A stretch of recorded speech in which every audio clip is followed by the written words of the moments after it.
Graça e paz, meus queridos irmãos.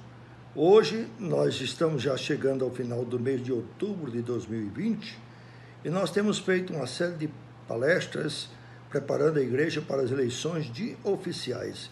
E hoje é a última quarta-feira do mês de outubro. Assim, queremos falar sobre serviço sem preferência, tá bom? E o texto que queremos usar é do Evangelho de João, no capítulo 13. Permita-me ler, a partir do versículo 12, uma lição de humildade. Esse texto, que naturalmente, fala do exemplo do Senhor Jesus Cristo. Então, a leitura é esta. Depois de lhes ter lavado os pés, tomou as vestes e, voltando à mesa, perguntou-lhes: compreendeis o que vos fiz? Vós me chamais o Mestre e o Senhor, e dizeis bem, porque eu sou. Ora, se eu, sendo o Senhor e o Mestre, vos lavei os pés, também vós deveis lavar os pés uns dos outros. Porque eu vos dei o exemplo, para que, como eu fiz, façais vós também. Em verdade vos digo que o servo não é maior do que o seu Senhor, nem o enviado maior do que aquele que o enviou. Ora, se sabeis essas coisas, bem-aventurados sois, se as praticardes. Então, é serviço sem preferência. Muito bem. Eu lembro que, há uns tempos atrás, eu fiz uma série de palestras pequenas, é verdade, sobre o tema uns aos outros. E eu confesso a vocês que rebusquei, principalmente no livro de Romanos, as expressões e quantas vezes fala de uns aos outros, e também no livro de Gálatas, né? E, sim, saudar uns aos outros, servir uns aos outros, e tal. E não é que eu esqueci desse texto, porque aqui Jesus diz assim, assim como eu vos fiz, façais vós também. Deveis lavar os pés uns dos outros. Lavar os pés uns dos outros. Ok.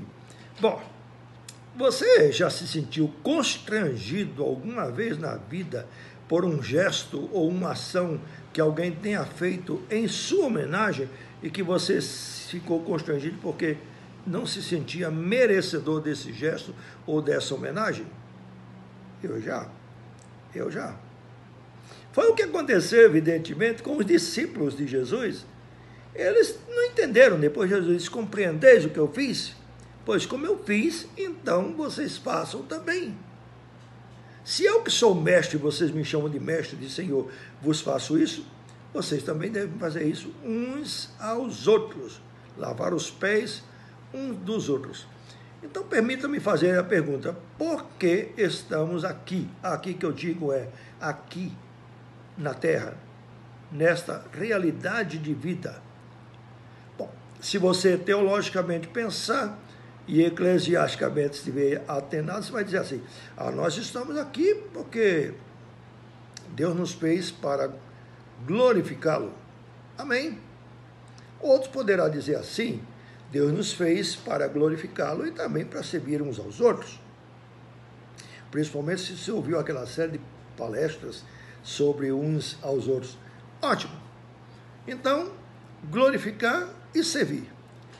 Realmente essas duas expressões, elas realmente aglutinam o mesmo sentido, que é o sentido da vida do cristão. Nós estamos aqui para glorificar a Deus e também para prestar um serviço uns aos outros, não é? Mas facilmente nós invertemos o que deve ser feito, como, por exemplo, glorificar a Deus. A palavra Deus tem 4 letras. Sabe quais são as duas letras que estão no meio dessas 4 letras? Eu. Acontece que muitas e muitas vezes, por repetidas vezes, nós não estamos glorificando a Deus. Nós estamos buscando a nossa própria glória, os nossos interesses, colocando as coisas do nosso interesse em primeiro lugar.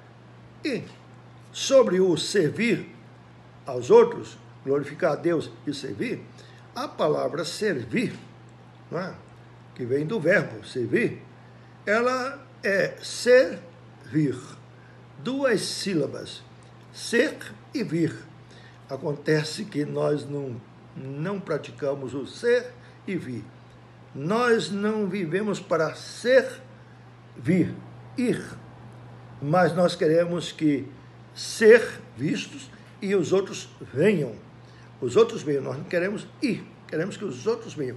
Em outras palavras, não queremos, em geral, estar a serviço dos outros, estamos querendo que os outros estejam a nosso serviço. Queridos, isso não é para pastor, isso não é para presbíteros ou diáconos, isso é para todo crente. Jesus disse assim: se eu vos dei o exemplo, e bem-aventurados sois se compreenderes essas coisas. Sabe o que é bem-aventurados? É feliz sois se compreenderes essas coisas. Tá bom? Então, nós estamos nos aproximando da eleição para presbítero e diácono. E uma pergunta que era bom que cada candidato fizesse é: para que eu sou pastor? Para que eu quero ser presbítero? Sou presbítero? Para que eu sou diácono? Quero ser diácono? Queridos, eu diria assim, sem medo de errar e muito objetivamente, é para glorificar a Deus e para servir uns aos outros. A igreja serve para servir. Ela glorifica a Deus em servindo uns aos outros. Nós também, pastores, nós presbíteros, nós diáconos e também nós, todos os membros da igreja. Tá bem? Então, meus queridos, se o pastor quer só ser servido, o diácono, o presbítero quer ser servido, e qualquer que seja essa função, não quer servir, não serve. Porque todo cristão é um servidor, é um diácono. Todos nós fomos chamados para essa diaconia, tá bom? Então, quando Jesus foi lavar os pés de Pedro, vocês sabem disso, né? Pedro diz: não vai deixar, não vou permitir que isso aconteça.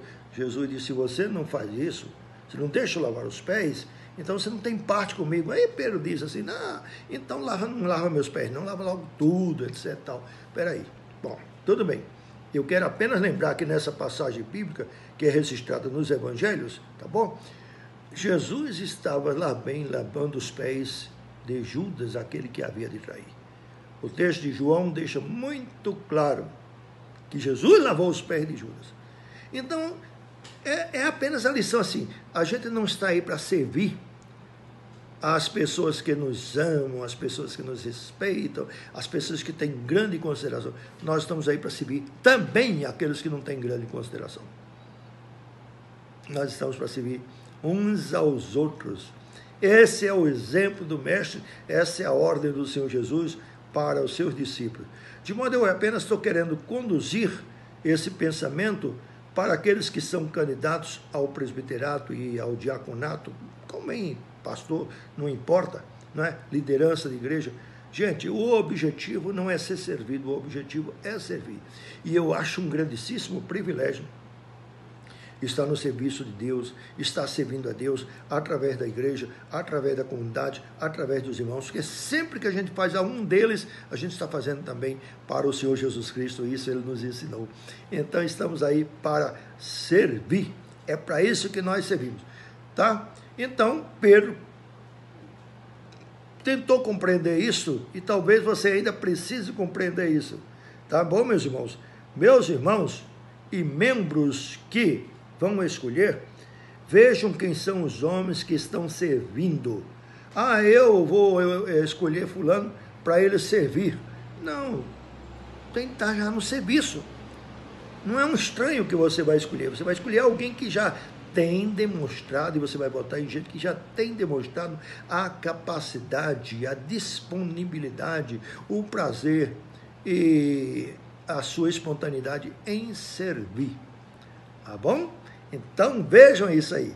Agora, eu estou também consciente de que nós estamos nos aproximando para o dia da Reforma Protestante, 31 de outubro, não? Comemorar o dia da Reforma Protestante, e eu quero deixar também uma deixa assim, muito rápida sobre esses dois assuntos, tá? O serviço sem preferência e também anexando isto à Reforma Protestante. Por quê? Porque a Reforma Protestante resgatou e levantou uma doutrina que é uma das máximas do protestantismo, que é o sacerdócio universal de todos os crentes ou de todos os santos, tá bom? O que isso significa, queridos? Significa que nós não precisamos de mediador além de Jesus Cristo para termos comunhão com Deus, para termos acesso a Deus. Jesus já rasgou o véu do santuário. Jesus foi o sumo sacerdote que ofereceu-se a si mesmo como sacrifício. Foi o sacerdote e foi o sacrifício. E quando isso ele fez, ele nos transformou a todos os que creem, a todos os seus discípulos, a toda essa igreja, sabe o quê? Raça de sacerdócio. Todos nós somos sacerdotes, porque temos acesso a Deus por meio de Jesus Cristo. Sabe, por meio de Jesus Cristo, nós somos abençoados com toda sorte de bênçãos espirituais. Por meio de Jesus Cristo, nós nos tornamos também sacerdotes. Por meio de Jesus Cristo, nós nos tornamos filhos de Deus. E sacerdote significa, sabe, querido, o sacerdócio é o sacerdócio do serviço a Deus, do serviço aos irmãos, à igreja, visando o crescimento espiritual uns dos outros. Coisa maravilhosa, sabe? Tem igrejas que ainda não compreenderam isso e acham que o sacerdócio é apenas daquele que está lá na frente, daquele que for ordenado para isso, aquilo outro, seja o pastor ou o sacerdote, não importa, tá? Mas não é. O pastor ou o sacerdote, digamos, aquele que for ordenado, ele está ali na função de profeta, trazer a palavra de Deus. E, ao mesmo tempo, está também na função de sacerdote para levar o Deus ao povo, interceder pelo povo. Mas todo crente é pregador do evangelho e todo crente também pode interceder pelos irmãos e deve interceder uns pelos outros, está entendendo? Desse modo, assim, todos nós temos esses ofícios que, particularmente, no sentido pleno da palavra, pertenceu a Jesus Cristo, rei, sacerdote e profeta. Ou profeta, rei e sacerdote. Tá? Nós não somos rei, mas profeta e sacerdote, nós também somos chamados para falar a palavra de Deus e para apresentar as pessoas a Deus, tá bom? Somos, portanto, um sacerdócio, e esse sacerdócio é universal. Isso significa que a minha oração e a sua oração, ela chega ao trono de Deus, não é porque eu sou o pastor, não é porque fulano é presbítero, não.